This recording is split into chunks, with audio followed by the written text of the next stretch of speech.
Welcome to the Best Damn Podcast. This is your host, Jill Lagan, CEO of the Boulder City Chamber of Commerce.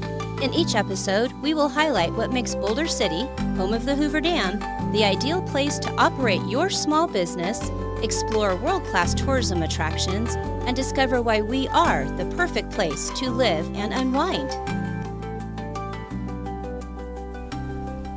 I am with a very powerful, very important, very knowledgeable individual today, and it is my pleasure to get to interview Mr. Remso Martinez, and that is the coolest name ever, so I will talk about that in a minute. He is the CEO of Marketer on the Run, which is a fabulous name, tells you exactly what he does. He is in the digital marketing and public relations business, and we're excited to have you here today, Remso. It's such a pleasure to be here. That was such a nice introduction. I was looking to the seat next to me. I'm like, who's this awesome, cool person right there? In this very velvety chair. Someday we're going to be a video as well, and so people will get to see that empty chair that you just referenced. So I am really excited to get to visit with you. We just met recently. You just joined the Chamber of Commerce. We're very glad to have you and welcome. I am so impressed with just the little bit of time that we spent. We got to take a tour of Boulder City, so I'm glad you got to see it all, and your beautiful wife. And so we want to talk a little bit more about what is Marketer on the Run. Tell me what it is you do and who is your audience?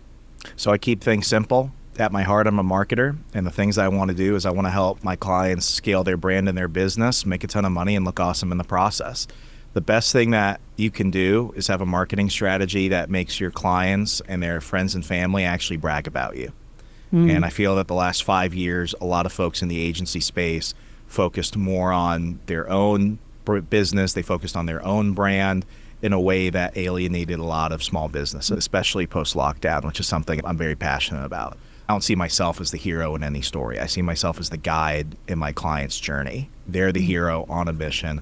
I want to go ahead and actually get them there, as Donald Miller would say. He's a big marketing guru.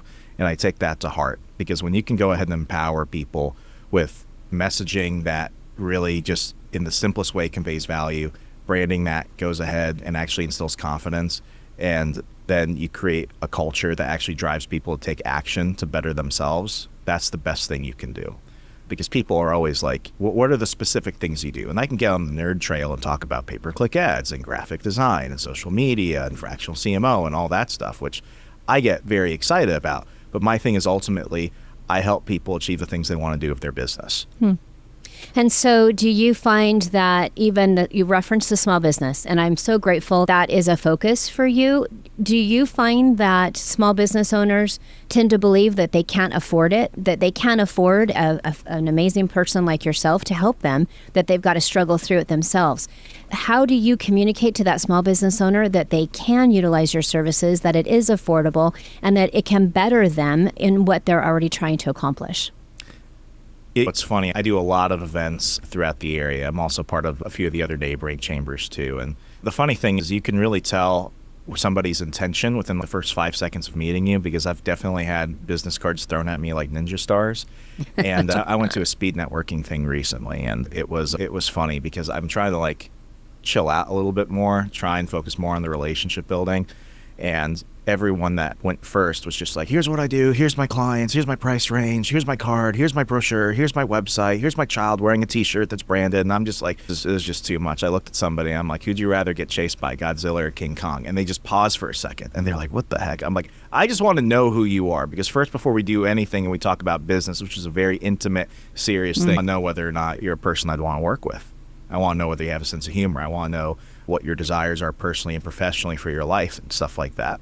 With a lot of small businesses, I call it like the Mad Men flash. And I say that jokingly because the show Mad Men is one of the reasons why I got into marketing. Really? Which is funny too, because I look back at the show now and I'm like, oh man, like Don Draper's like cheating on his wife. He's a drunk, he's abusive and all this stuff. Like 16, 17-year-old Remso was like, man, I'm just really in love with Joan Holland from the show. So at that point, I'm just like, I want the flash of being in a marketing firm, being in an ad agency. So I think a lot of people see it that way, and a lot of agencies try and put on the quote Mad Men flash, and because of that, they feel out of touch. And then when you look at a lot of the rates that a lot of these traditional agencies go ahead and charge, I looked at it for a while, having worked in digital publications the last 4 years specifically. And I was like, okay, like I'm a free market guy. I believe that you should be able to charge what you want to be able to charge based off what the market demands. But at what point is it actually like keeping people down? At what point is it actually causing people to look at the industry as a whole and develop a negative reputation of us? And I used to say, I don't want people to talk about me the way they talk about lawyers and car salesmen. Shout out to all my friends who are lawyers and car salesmen. I was going to say, we love them too. I love them. Yeah, I love them. But most of the time, and they know this, and I've learned this from talking to a lot of lawyers and car salesmen, they have to do what I've been trying to do the last couple of years running a business: develop the relationship, develop trust, because that's the most important thing. So shout out to my lawyers and car salesmen. You taught me a lot. Marketers have gotten lumped into that category because they tried to bring people in. They tried to upsell them immediately. They charged rates that were just out of touch for a lot of people. And I think post-lockdown 2020, they were doing it because they needed the cash on hand fast. So they're like, I'll just try and get what I can. I don't care if I have to burn the relationship in a quarter. I can go ahead and just keep bringing leads. The majority of my clients from when I started are still with me. Oh, great. And that's more than 90%, which is a crazy thing. But it's because they know me. They like me. I don't have to be the best marketer in the world. I don't have to charge the best rates in the world. I charge pretty much cost effectively. Okay. That's not to say affordable or cheap. I charge cost effectively. But I can be their favorite. Got it. And if they know me and they like me, that's gonna make it work. But yeah, a lot of folks have just been burned. Most of the time, I feel like when I go out, I'm not necessarily talking about myself. I'm more like a counselor. I'm like, show me where the marketer hurt you. Tell me about this horrible thing. I don't have to ask. They usually just lay it on me. They're like, I had this experience and blah, blah, blah. And I'm just like, if I say anything at this point, I'm probably just doubling down on their preconceived notion. So all I have to do is listen. And all I have to do is just let them be curious. And most of the time, they might say, oh, tell me what you do, because of this forced politeness of I have to check the box and I could talk about myself or something like that. But what I've definitely found is that when people, after a few touch points of getting to know me or getting to know my wife, Juliana, who goes to a lot of the events in town while I'm working, they begin to get curious. And then they start asking those uncomfortable questions. How much do you actually charge? How long am I looking to get locked into this? I think the thing that we have to remember is that they've got real people. Nobody's working because we just love our jobs. I love my job, but there's a million things I would rather be doing than working sometimes. Right. I do what I do to live because I've got passions and stuff that I want to pursue during my time on Earth, and so does everyone else. If we treat their stuff seriously, if we treat them with respect, I think that most of the time it'll be reciprocated by the right people. So I think the biggest thing for a lot of small to mid-sized businesses is you just gotta let them ask the questions. You gotta treat them seriously and with respect, and whatever comes will come. I believe that too. And I think the relationship side of things is so important, and you've obviously identified that. So speaking to that relationship with COVID and what, like you said, what we were forced to do because we started becoming a little bit desperate. And so what you had described it perfectly. They're just throwing anything out there just to get through that first quarter and get that cash flow flowing again. But my question is, with the development of AI, so now we're past COVID, we are now looking at this new scary future of what AI looks like. Share with me the importance of that relationship versus I can just go to AI and have them do my marketing for me. So in 2022 to 2023, that was when one of the first commercially free versions of ChatGPT came out. I cut my teeth primarily in social media management and copywriting. I finally made my money in copywriting when I started making a few dollars here and there. And I'm 30 years old. Throughout my entire life, I've always had to have multiple side hustles. I'm Puerto Rican too, so the stereotype is true. We're always like juggling like 5 jobs at once. But around 2021, that's when people start messing with it. In 2022, I was working a full-time job. I wasn't making enough to really keep things happy. So I was taking on clients. I'm writing sales copy and emails. I'm writing blogs, and immediately, and I thought I was charging like probably under market value for what I had at the time delivered to people. They see this thing, that's this magical genie, and without really understanding what it was, I lost within about a month when the free version of ChatGPT really became accessible, people were off the wait list. I lost 5-6 clients. Really? For me, I'm always skeptical of throwing numbers out there, but I'm making like $1,500 a month. That was a lot for me, in addition to my salary and stuff. I had lost a whole bunch of my savings during COVID and stuff. That was money I needed.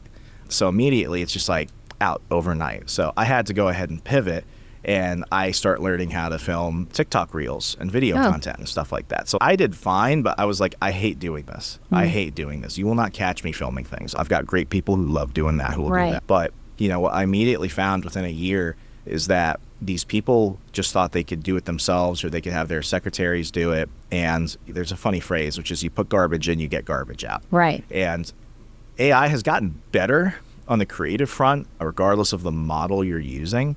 But unless you really understand it and you know how to fine tune it and tailor it for you, you can't rely on it. And I saw a lot of people just copying and pasting AI stuff, and I'm just like, I can immediately tell. Oh, yeah. Because this is garbage.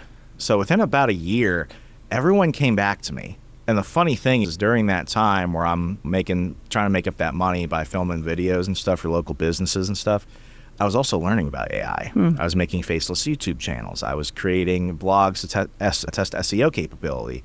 I was trying to have my colleagues at work learn how we could integrate it into our workflow, so that way we could buy more time back to focus on other things.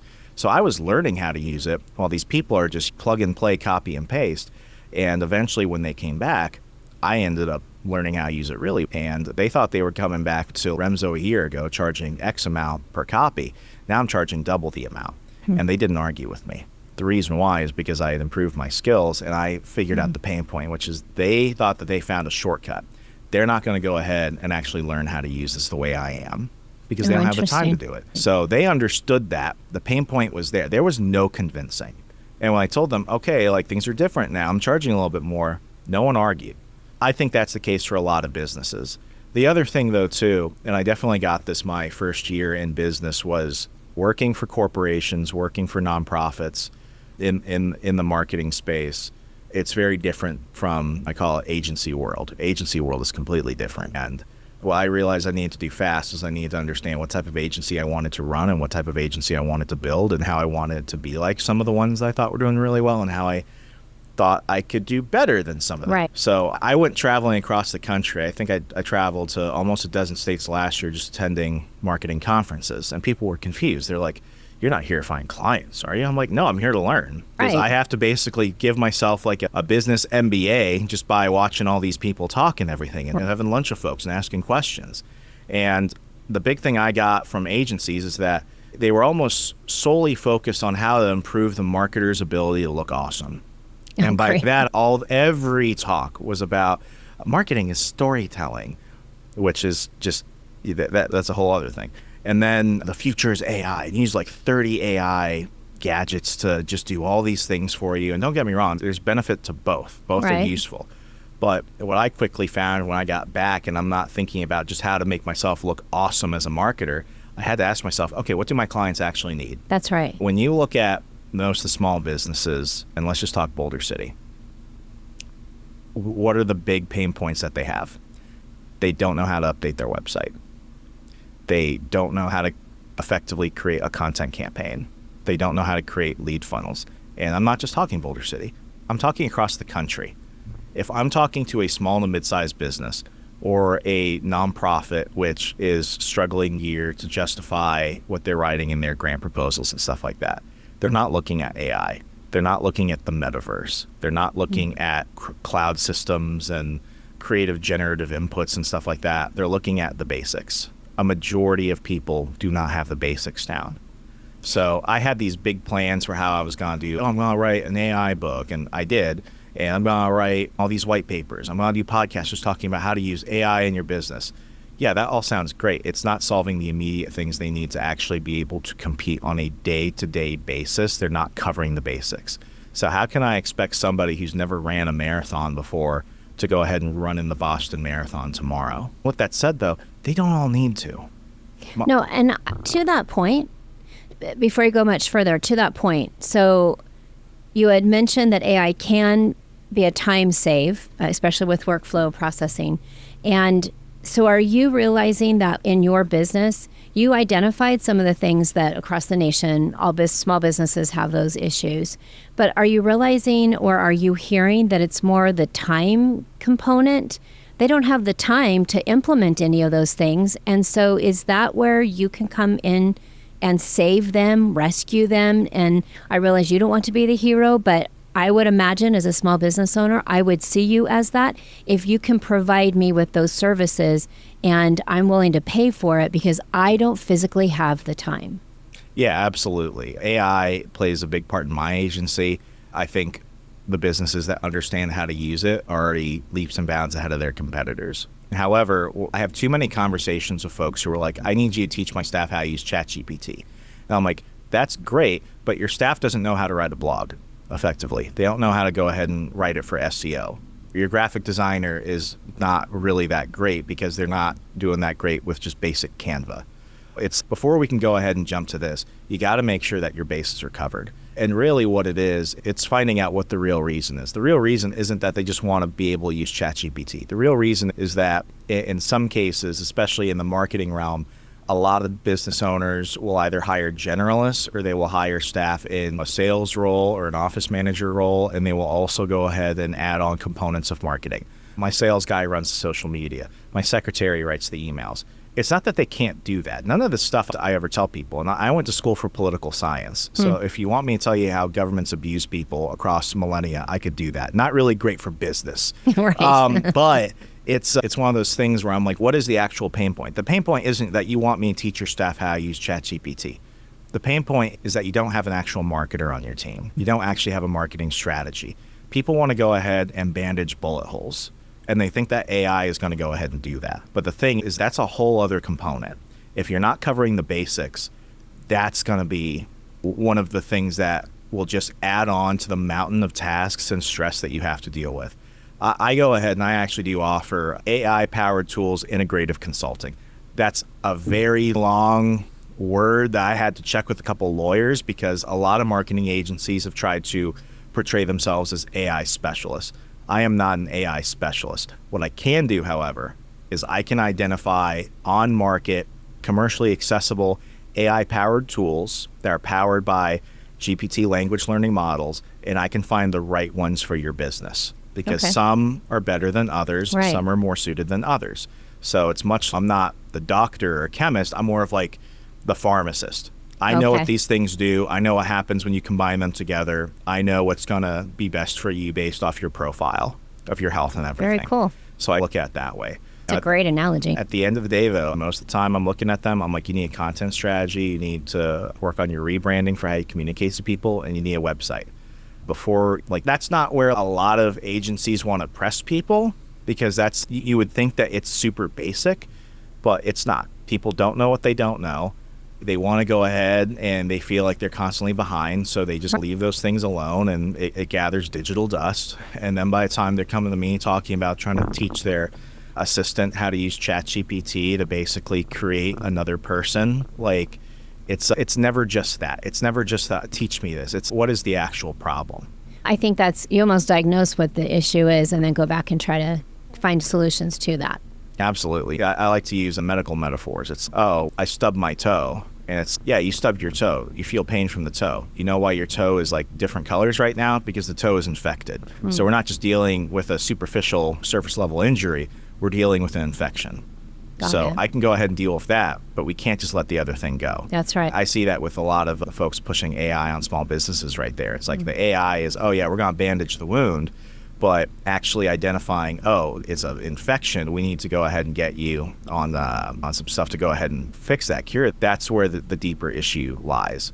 And once you go ahead and fix that, then they start to feel better. Then they start to think more clearly. Then they're making decisions based off being in a position of comfort and the ability to think versus I'm stressed, I feel cornered, I have to just make rapid decisions that no one can see me snapping. I don't know why I'm doing that right now. I can hear it. The vibes were there for listeners. Yeah, I mean, you gotta look at the whole client. I love that. I love that approach. I think that's it's almost a combination, finding balance between that personal touch, that emotional side, and the AI that we know can be so powerful and so effective. So finding that balance, I think that's fabulous. Can you share with me an aha moment you have had in your career? I know you're very young, you're only 30, but I would imagine you've had a lot of experiences. Have you had an aha moment, something that just struck you as, this is why I do what I do?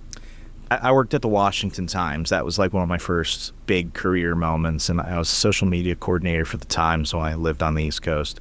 And they made this genius decision during COVID to go ahead and cut newsroom salaries while not telling everyone that they also took the PPE loans, which is hilarious when I look back at it now. But I did what a lot of folks did at that time. I had to figure out a side hustle, and everyone was doing Uber Eats and everything else. I was still living at my parents' house. It was crazy. So I go on Fiverr.com, and I'm just like, I will write your sales copy, your ad copy, and everything else. A few months of doing that, and then flipping to another job, I met Ben Stein from Ferris Bueller's Day Off, and I was Ben Stein's newsletter manager and copywriter for a couple years. That was one of the coolest things ever. Yeah. Was people didn't believe me for a little bit. I'm like, you guys know the econ teacher from Ferris Bueller? And they're like, yeah. I'm like, that's my client. He's my buddy. It was awesome. That is awesome. And it was weird for me too. I'm a millennial. I grew up watching the Fairly Odd Parents, and he was PC Pixie. He was a bad guy on the show. So in the back of my mind, like, we're just in like a meeting going over something, and I just see like his cartoon character like floating in my head, and I'm just like, this is odd. But that opened up a lot of opportunities for me. He introduced me to a lot of cool folks. His producer did as well. And I started getting a ton of small businesses. And up until that point, I had never actually worked with business owners like that. So I'm writing copies for, nail salons in Toledo, Ohio, startup children's education tools in New York. Like, I was taking on a lot of people, but while you had some folks that were seeing the opportunity that came with everyone being online during the lockdowns, and that was really fun. I was also dealing with a lot of folks that didn't have the basics covered, and they were trying to, it's like they were the violinists on the Titanic. They're just giving up at that point. They're like, I don't know what to do. So I remember I was talking to this one guy who did t-shirt printing, and he had been doing that for years, and he made some good money, and that was just his sole thing. And he basically needed everything. He needed social media, emails, advertising, all the stuff. And by the end of the conversation, he's just, I need $150K by the end of the month, or else I'm going to go ahead and go bankrupt. Oh, man. And immediately I looked at the situation. I'm like, you don't need a marketer. You need an accountant and somebody to help you walk through Chapter 11. This is not the conversation. It really got to me, and I think people now have a softer view of business owners, but I just remember the condescension from so many people where it's, oh, they've got insurance for this, or especially during 2020, oh yeah, you can burn down their business and they're going to go ahead and it's covered some way. They can afford it. Business owners aren't super rich. I know plenty of millionaires now, but I don't know many like Main Street business owners who are millionaires. That's right. I know them who are making probably good salaries for what they do, but they're, compared to somebody working a corporate job, they're doing more work for that amount of money, and people don't really understand what it takes to run a business. People don't always run a business because they just think, oh, I can make a ton of money doing this. They do it because they want freedom. They do it because they want leverage over their decisions, and they want to do something that they're passionate about that can provide value to other people. Value to other people, and sometimes their families. So many families are part of the business, and they want to make sure their kids have jobs and something that pays for them to go to college. So 3 out of 5 businesses that closed their doors for 2 weeks or more in 2020 through 2021 did not open back up. When you look at the massive exodus of small business owners from the American economy, I think it was actually worse than the Great Depression. Somebody can fact check me on that, but it was bad. And there was not a lot of sympathy for them. So here I am for the first time witnessing all of this. I stumble into it by accident, and I'm meeting all these people who are having their lives completely ruined. I was in Northern Virginia still at the time before I moved to Wisconsin in 21, and like a large immigrant community. Right. A lot of immigrants come here, they start businesses, they use that as an opportunity to send money back home and stuff like that. They're building their own legacy. They're trying to construct their own chunk of the American dream, and they got crushed. They got absolutely crushed. Meanwhile, you've got large corporations that are coming in, and they're just buying up Main Street. And it's, for the first time, I realized it wasn't about the money. It was about the freedom. And if you don't have that, what do you have? And entrepreneurship, I've traveled around the world. There's nothing more crazy. There is nothing more risk-takingly, if that's a word I could use. There's no one more passionate than the American entrepreneur. Right. I can say that as a fact. And I think now people are starting to really understand that as we look at the economy and everything. But I think there's also nothing more satisfying. It's deeply satisfying to be your own business owner, to find success, to strive for what's next. I think that that's that ultimate true high. So yes, you have all that risk, you have all of that really hard work and the pain, but you also have such elation from finally making it and from doing that. I knew my first year in business, like many people, was rough. I was looking at the clock thinking, can I make it past the 50% of new businesses in America that fail within their first year? And I remember I had just secured enough long-term whale clients where I could actually give myself a bit of a raise to exceed my previous corporate income by a little bit. And for me, I was like, that is the biggest accomplishment I had. So I'd been done a lot of traveling. I was basically out 2 weeks out of the month for 6 months. It was wild. And to afford that, we took our entire house fund and we put it into the business, and we put it into me traveling to go meet people and get mentors and learn. And I remember when I got back, we were still in Wisconsin at the time. There's this place called Pewaukee, nice little lake, and there's an ice cream place there. So my wife and I go there like around 7 o'clock, and I'm just ranting about all the stuff that's stressing me out. And I'm like, you know what? I just think that everything's going to be fine. I remember, I'm like, everything's going to be fine. It's going to be good. It's going to be calm. I'm not even traveling for the rest of the year. It's going to be perfect. And there's like this Adam Sandler movie where this thing actually happens to him, like in the moment where he's like, it's fine and I'm totally good. I say that, and next thing my phone rings, and it's my mother, who usually doesn't call me. She usually texts me. She calls me, and immediately I'm like, oh no, what happened? Yeah. My grandmother outside of Tucson, Arizona, who's 87, fell and broke her hip, and she had been on the floor for about 24 hours until a neighbor that we called, because my parents check on her regularly is before they moved back out to Arizona. We gave permission, like, break in through the window, go find her. And she was on the floor, and we didn't know whether she was alive. I didn't think for a second. I looked at my wife, and my wife was like, let's get home, I'm gonna pack your bag. I got an Uber in the middle of the night, couldn't fly out of Mitchell Airport in Milwaukee because the soonest flight was around noon the next day. It would have been about 6 hours to get out there. I find a flight out of Chicago, so drive about an hour and then some to Chicago. I'm there at 3 o'clock in the morning, land in Tucson like around 10:30 or so local time. I had rented the last car. Oh, wow. Because there was a gem and mineral convention in Tucson. And people from Arizona know how obsessive people get about that. So I rent the last car from Hertz. What I didn't know is that one of my cousins and my mom, my cousin in Washington State and my mom in Virginia, had arrived at the same time as me. Oh, wow. So we arrive at the same time. I have the last rental. It's about a 40-minute drive to my hometown of Sierra Vista. We get there, and we get to the hospital. We find her. She's alive. She's going in for surgery. I had reached out to all my clients at 2 a.m. like the previous day. Like, I'm out for the rest of the week. We're all like, to do what you got to do. Yeah. You're good. Family first. Yeah, like I thought I was going to stay there for a couple of days because I'm like, I can't stay away from everything. And the internet situation in that town is, I'm sorry, Sierra Vista, but I've had better Wi-Fi in like Central American developing countries. You got to work on that. But I was there for 5 days. And when I got back, I was sitting in the Tucson airport, and I was like, I didn't have to ask for permission to go. I could stay for as long as I needed. I could just immediately pause everything and focus on this. And I didn't have to justify it. That was the moment where I was like, I am never going back to counting PTO and counting sick leave. Now I say that, and people are like, you're speaking down to people with a day job. I don't think that. I'm just like, based off my life and based off what's a priority to me, that was the moment where I'm like, I can never not have these options ever again. And at that point, I had a few larger agencies offer to buy me out.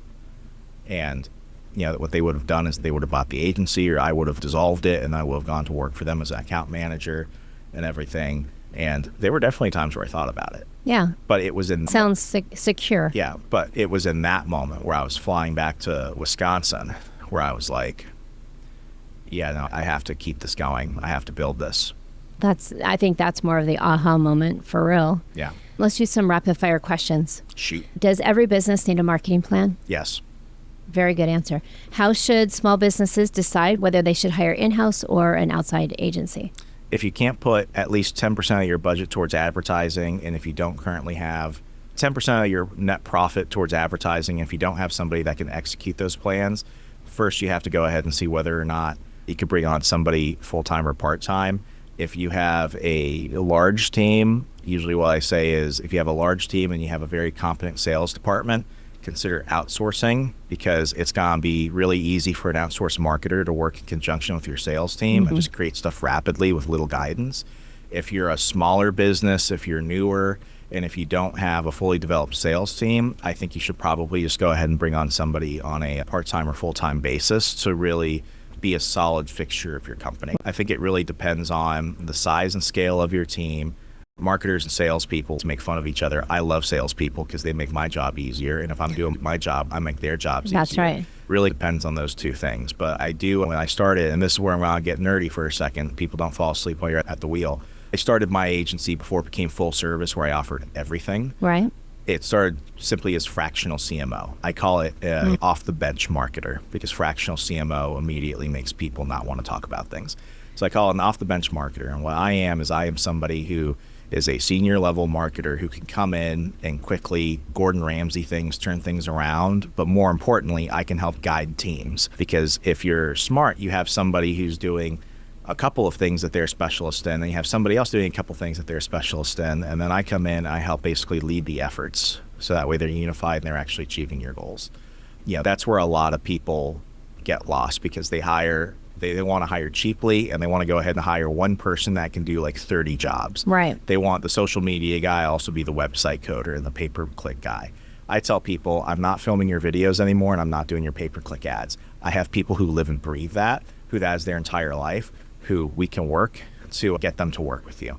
Typically what I say is, if you don't know where to start with anything, start with an off-the-bench marketer, start with a fractional CMO, and if they're ethical, they're going to tell you exactly what the right prescription is, because they value the relationship. Because what I want to do is I want to graduate my clients. I don't want to be a fractional CMO for like a million businesses. I want to be a fractional CMO for a couple clients, much like I am right now. I'm capped at those 2 clients. And then what I do is I basically pair other companies with the right marketers. So if you've got somebody who's great at like email and social media and content marketing, but they hate doing pay-per-click ads, you don't need to hire somebody for that in-house. You can just go ahead and work with an agency like mine, and you can have somebody who just does the pay-per-click or the programmatic or the website design and management and stuff like that. Not to be pitchy, but just to give an example, I hate building websites. First website looked like garbage. It was horrible. I was like Jack Nicholson in The Shining, staring at the typewriter. I'm like, I hate this thing. So I paid somebody $1,500 to basically build a glorified landing page for me with a contact form, and that looked horrible. And he charged $250 an hour.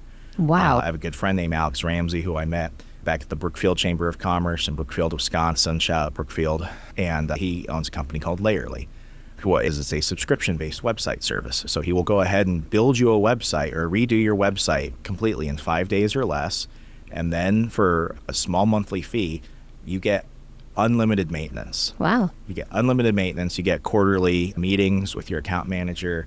And my thing is, like, when you look at the longevity of the costs and everything, and when you look at the fact that you're basically getting a full-time employee for Netflix and a nice dinner, that solves that. Yeah. If you could, and I ask this to business owners, if you could never do some of these things again, would you choose not to do it if you knew it was getting done? Good point. The answer is yes. Same goes for your marketing. If your marketers could never do one thing again that they hate again, what could we take away from them so they could double down on what they're good at to make you more money?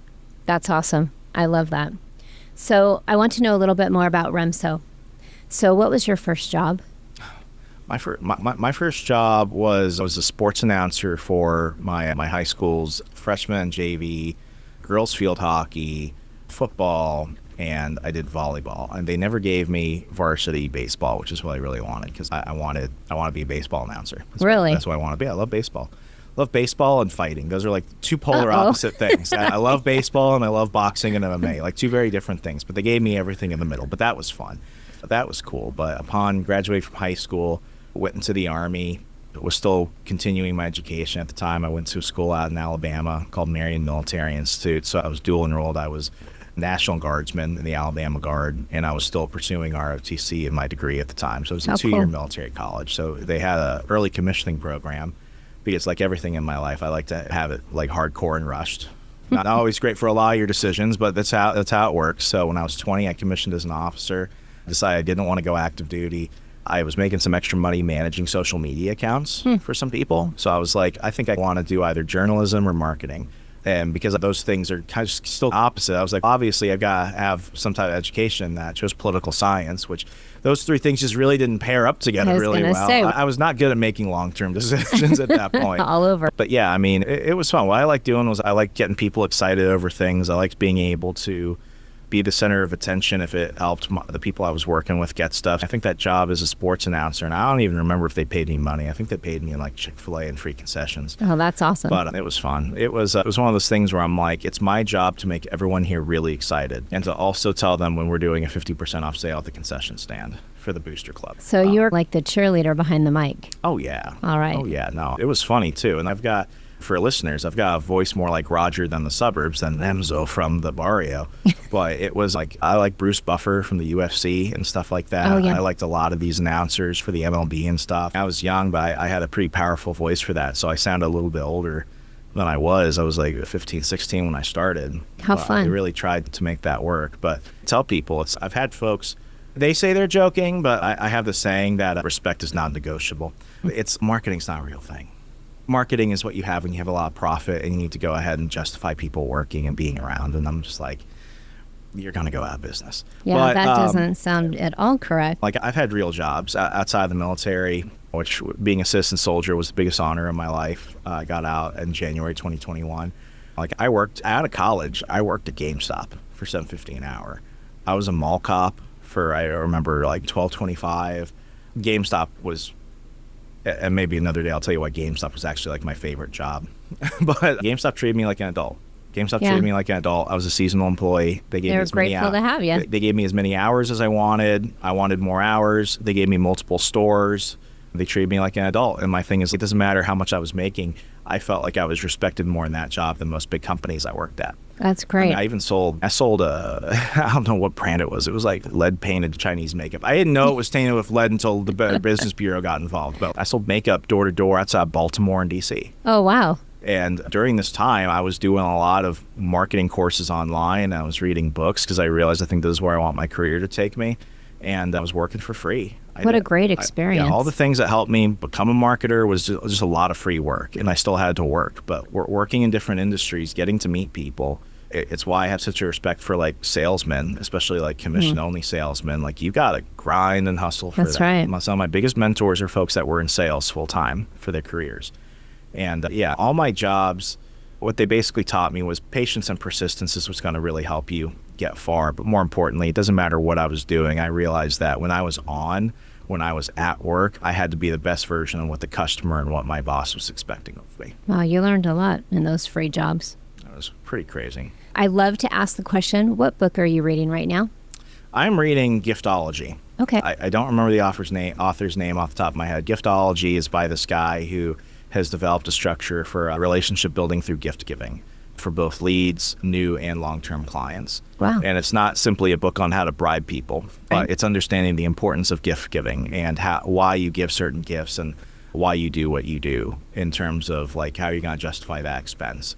When is it right to brand something with your logo on there? When is it right to go ahead and get something that doesn't have your name on it? When is it right to spend a lot of money on a client versus when you shouldn't spend a lot of money on it? Interesting. Everything I've learned, and I do a lot of, like, my wife and I send holiday postcards to people, and I think we do, and we don't have a lot of CTAs. I think a lot of stuff has just bludgeoned people. It's like, hey, Merry Christmas, buy my stuff. It's people like getting like the postcards from us where it's just, hey, this is just us. We're just wishing you happy 4th of July and stuff like that. We're not asking anything. We're just sending you a handwritten postcard, and people value that. Absolutely. What I found is that, and I started doing this before I really understood what I was doing, but it was focusing on client retention, relationship building. When I started implementing this, I started off with hats, and I've got one of the hats here. I love hats because I've got a giant head. But I ordered a bunch of these hats when I went ahead and launched the agency because it made me feel like I was finally real. And what I did was I ordered about like 30 of those, and I sent a dozen to my first round of clients. I sent a dozen out to other business owners that were like nice referrals partners for me. And then I sent out 10 to just the folks that helped me through a very difficult time. And what was fun was when they didn't do this with the intention, but they all took photos of them wearing the hats across the country. And they all put my URL in the thank you post and stuff like that. Isn't that cool? And it was just one of those moments where I'm like, I didn't expect them to do that. I did this because I just wanted to be nice, but it means something. And that's, if you come to our ribbon cutting in September, you can get one of those hats. I'll give it to you. I can't wait. It's going to be fun. It's just one of those things where it reminds you that the most important person to your business is your customer. And that sometimes just doing something a little bit nice for them, something that reminds them of a moment of when you were working together, that's what matters. Something meaningful like that. Yeah. That's that communication and that connection that you were talking about initially. Yeah, so Giftology, I'm listening to it on Audible right now, about halfway through, and I've already, even for some of my clients, I've told them, I just heard this in this book, and you should try doing this immediately. Like, I'm gonna look that one up. Oh, it's good. I'll send it to you. Okay. It's good. I would imagine that you and who you are today was shaped by your mom and dad. What is something, a life lesson that they taught you? Life sucks, don't complain. Because nobody will listen. And even if they listen, they don't care. And see, that should be on a bumper sticker. Life sucks, don't complain. It's all about... You need to market your mom and dad's information. It sounds so cruel, and that was always one of those things in the back of my head. I grew up in an active duty military family during the wars of Iraq and Afghanistan. Yeah. It was, and I remember my dad as an officer in the 90s was not making a lot. It was just and I want to preface, I grew up not wanting anything. I grew up not knowing about the challenges that my parents had.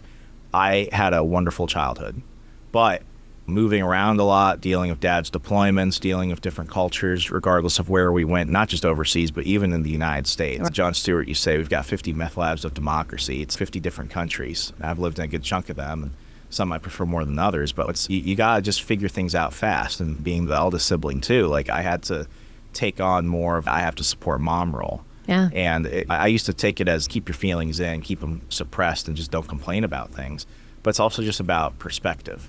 It takes more energy to think about something that's bothering me or challenging me than it is to focus on what I'm grateful for.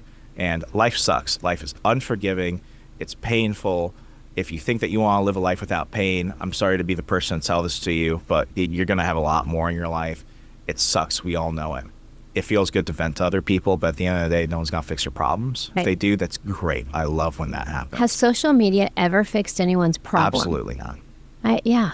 Absolutely not. And so they need to take a lesson from your mom and dad and be serving, be grateful, and move on. Yeah. It's just the sooner you accept that, it's a stoic mentality. It's amazing the things that don't bother you. One of my clients I would consider actually one of my mentors. And about a year into working together, we just finished a meeting and he was about to go, he's in the nonprofit advocacy space. He was about to go talk to a 7-figure donor. And I was just like, hey man, can I just talk to you about something real fast? He was like, sure, what's up? I'm like, I really respect about you is that you are incredibly calm. And I was the contractor dealing with other contractors. Mm-hmm. So I saw all the mess ups. I saw all the stuff. At one point when I really came on in the CMO role, I was the one having to deal with the contracts and everything, right. Oversee their progress. I was just like, I've never seen you get mad. I've worked with a lot of big people who get mad, who yell, who are mm-hmm. Toxic, or they're just super stern, and they're like, don't take it personally. And I'm like, I won't. And then you're just crying on the inside. I've definitely been in that situation. Right. I'm just like, how are you so calm? And he's, Remso, I just asked myself, and I won't say it on the show, but does this really effing matter? Yeah. Does this really effing matter? If I just give an answer right now and they do it, will it get done? If the answer is yes, good. If this actually effing matters, then I will care about it. But most things don't. So I don't treat them like they do. And that's very basic wisdom, but that has been one of the biggest things in my life. And people think that they think I'm very nonchalant about them, think that I take things seriously in some cases. No, I do when they require it. Very because good. If something needs that, it needs that. But otherwise, I think the problem is, this with a lot of business owners, they take a lot of things too personally, and they don't know how to separate something from a big problem that is a big problem from a small problem that they want to turn into a big problem because they want other people to just see them doing it. If it matters, it matters. If it doesn't, it doesn't. I love that. And I have on my desk a little slate rock that on one side is engraved small problem, and on the flip side, heart us big problem. And this was given to all of myself and all of our board and staff by Natalia Trodal, who happens to be on my board of directors now, but she was also the guest speaker at Installation last year. And she is a public speaker, and she absolutely nailed that big problem, small problem thing. So to your exact point, I also think I want to take it to the next level. What offends us?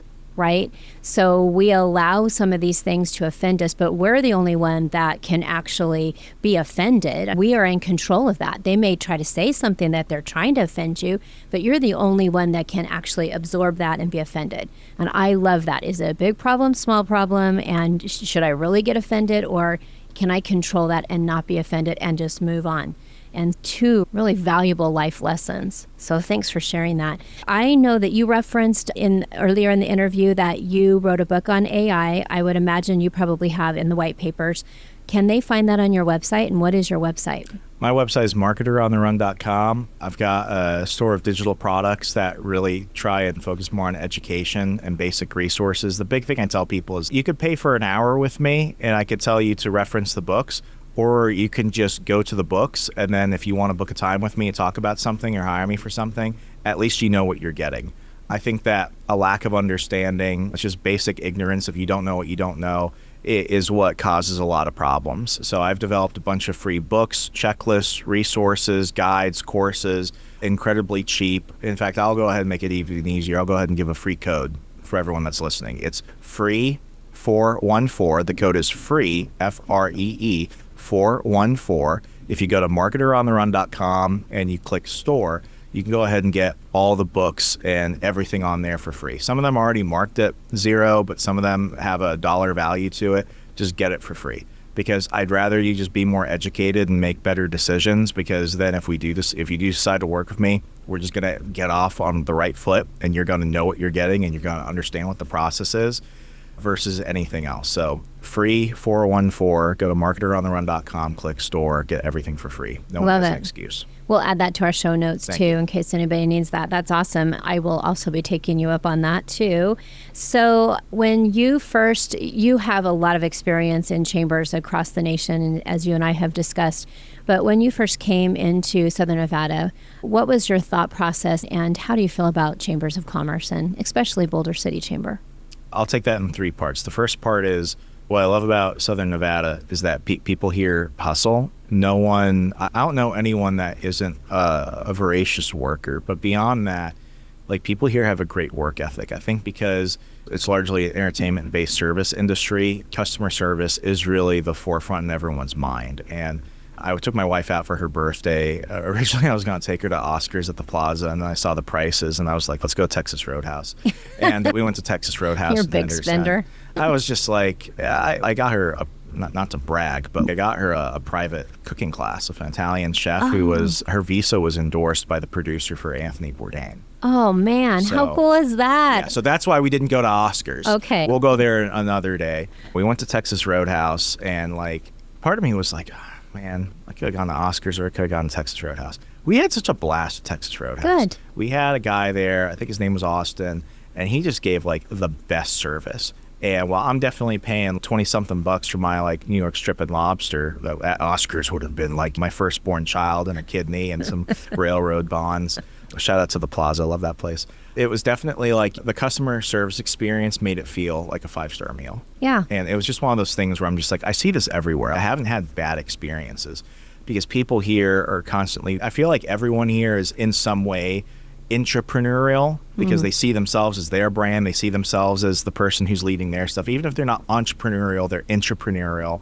And everyone's just focusing on being the best version of themselves. And I know that a lot of people are talking about the economy in the valley or anything. I think it's largely reflective of not only national circumstances, but global circumstances as well. I think there will only ever be Vegas. I know that there's big competition out there when you look at Dubai and everything else. But just when you look at where I live in Henderson, it's a big booming economy. And then when you look at the stuff that you and the community here in Boulder City is doing, you're not thinking just how do we get by day to day. You're thinking of the future.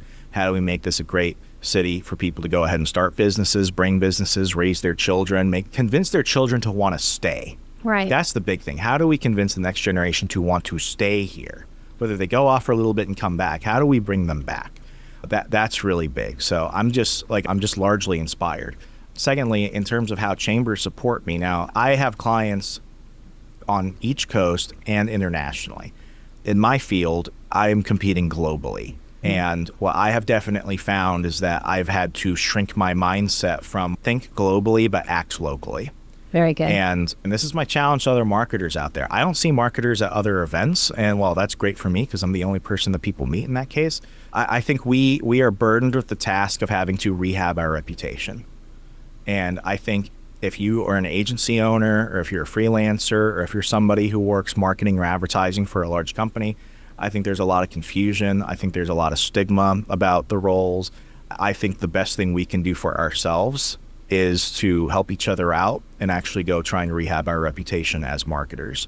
So that's my task to others. It's definitely economically well positioned for me to be the only marketer and agency owner in the room. I have to carry the burden of being the person that reflects everybody, because I know what one bad impression can do, and then people run into me, and then I have to go ahead and rehab somebody else's. What if we all helped each other out? I've got a mindset of abundance. I think there's enough work and opportunity out for everyone. I think the big thing that would help us is that. So I think when you work locally and you focus locally, you develop better relationships, you keep money in your community. The one big thing I stress is that for all of our services, all of our contractors, they're 100% US based. There's been a big move the last decade and a half where people are geo arbitraging, which is a nice work for, I'm paying somebody like $1 in the Philippines to do this. You get the quality you get with what you pay. And while I'm not disparaging people trying to hustle, but I do largely believe that in the United States, now what we're seeing is a white collar recession. I think there's something important in trying to keep your neighbors fed and keep your neighbors and their kids employed. And I think that while I'm definitely a capitalist at nature, I do try and think, what can I do to make my community better before I just try and look at what's going to increase my profit. So we all have the American dream. Absolutely. Yeah, absolutely. I totally agree. I know that you hinted to me earlier in our initial conversation that you have something amazing to announce. I do. I've wanted to do this forever. And I finally have the opportunity, and I'm looking for folks to team up with me on this. But I have developed a seminar series based off my decades worth of marketing experience in the nonprofit space, in the for-profit space as well, especially the last couple of years of working primarily with hundreds of small businesses across America. It's a seminar series I'm putting together for free in Southern Nevada called Marketing Nightmares: How Small Businesses Sabotage Their Own Marketing Efforts and How to Wake Up from the Nightmare. So if you are a small business owner, if you are a marketing head, if you are somebody who is working with a team of folks and the marketing, the branding, the advertising is a point of contention, which for most businesses it is. Marketing is the most contentious point of any company. What I want to do is I want to take the 10 common nightmares that people deal with, and I want to help you wake up from it so you could lead your team to success, so you can make a ton of money, so you can make your clients happy, and so you can survive. I love that. I can't wait to help promote that, because I truly believe that is something that all business owners need. And even if they don't need it, they'll learn something from it. And much like you had said, we're always needing to learn. We're always needing to add more information. And maybe there's just a nugget here or there that they'll pull from that. I touched on it earlier, and people have criticized me in the past for fear-mongering on this. Like the lockdowns of 2020, yeah, they're 5 years ago. For me, I wake up some morning still thinking about it. That's not to be melodramatic, but that's just how it was. I was outside D.C. at the time. I ended up moving because of that, had to make a lot of changes. It was just a very difficult time. If I can help keep one business alive, if I can help keep a couple businesses going, and I can lockdown proof them, because you don't rise to the best of your ability. Somebody said you don't rise to the best of your ability. You fall to the lowest standard of what you know how to do and do well. You don't need to have the best marketing strategy out there in your community, but you need to be able to say that if crap hits the fan, I have all my bases covered and I will survive. If I can guarantee that minimum, I think that I've saved not just a couple businesses, I've saved potentially hundreds of jobs. What does that do? That's amazing. I was a part owner of a brewery out in Milwaukee before we moved here, and Taproom profits went down because tourism went down. Because if people have to decide whether they want like an $8 craft beer or an $8 pack of Miller Lite with their friends, what are they going to pick? It's just the way that the world is, and it's how the country is, and the Midwest is specifically really struggling. They've just got that Midwest Protestant work ethic where they're not going to tell you about it, but it was really bad. And when I told people that the brewery was going under, they're like, "Oh man, you lost your investment." I had grown a lot personally at that point. A couple of years I was an investor and working with people. I was in the brewery, like building like beer advent calendars. Like I loved it. They were like, "Man, you lost all your investment in that." I'm like, "Dude, 60 people lost jobs before Thanksgiving. I can make back money. I have been broke. I have been very well off. I have teeter-tottered throughout my entire life. Money comes and goes. Those people just lost their jobs before the holidays." That is so hard. And you bring up a really valid point. We hear about that teeter-tottering from truly very successful entrepreneurs that are very wealthy at some point in time, lost everything, built it all back up because of that motivation and that drive. And they didn't have to step on people to make it happen. So thankfully you recognized that those individuals were far more impacted than just the one. I help, not to brag on myself, but I say this for a reason. It's as somebody who has been able to carve out my slice of the American dream, like I feel like I have this servant leadership mentality of having a responsibility when I see an opportunity to help other people. I helped rewrite resumes for the bartenders. Oh, wow. I hired one of the shift managers as an intern for some time because he wanted to transition from sales to marketing. So I got him some marketing chops, wrote him a nice letter, and went on with that. I helped connect people to other agencies that could hire full-time at the time. I was friends with a lot of the other agencies in the area. Shout out to Matt Walker Media in Milwaukee, Wisconsin. I sent him probably like 10 people because he needed folks full-time. And what opportunity came of such an ugly time frame? People, it's just you got to do what you got to do. But I also do it because other people took chances on me throughout my life. You have to, it's like what I said earlier, it's life sucks. If it's full of pain, get over it. It's that you can dwell on what happens and you can just dwell in that and live in that, or you can try and just move on and make something good of the circumstances. If we all did that a little bit more, I think that would not only help our community, that would help our country. Not to wax poetically, but I think we have an obligation to each other. I think that civic mentality in many ways, I think lies. I see that a lot in entrepreneurs. Some of the best people, most charitable people I know are other business owners. They encourage me to do better. I hope that I reflect on them to do better. And it's like the business of America is business. I think there's no better place to do this than Southern Nevada. I'm not just saying that. I moved here. I'm active in the community. This is where home is now. Nevada is home. So awesome. My plan is to just keep that persistently. I have just absolutely enjoyed getting to know you better, Remso, and very excited to have you participate here in Boulder City with the Boulder City Chamber. We are excited for our businesses to learn about what it is you can do to help them, and even just to interview with you and understand what it is you might be able to offer them that they didn't even know they needed.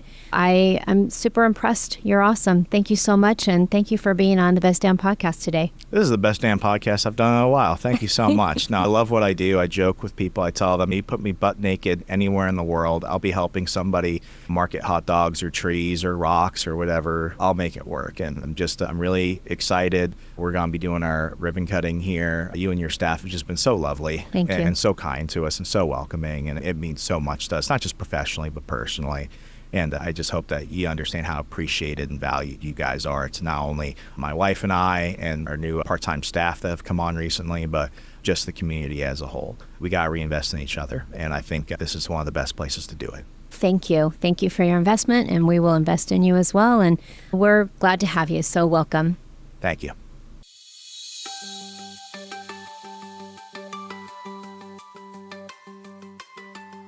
This episode of the Best Damn Podcast has been a production of the Boulder City Chamber of Commerce. Please check out all the links and social media handles on our website as well at bouldercitychamber.com. You can find the Best Damn Podcast on all your favorite podcast directories. Like us and share on Facebook, Instagram, and Twitter. Until next time, discover, explore, and unwind in Boulder City.